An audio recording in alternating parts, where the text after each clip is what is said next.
Swastiastu. Kegiatan ziarah di Taman Makam Pahlawan Pancakatirta, Tabanan.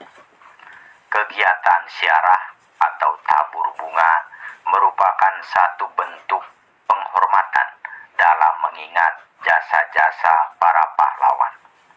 Sedangkan Taman Makam Pahlawan yang biasa disingkat TMP adalah komplek atau lokasi pemakaman yang didedikasikan untuk menghormati para pejuang pahlawan kemerdekaan.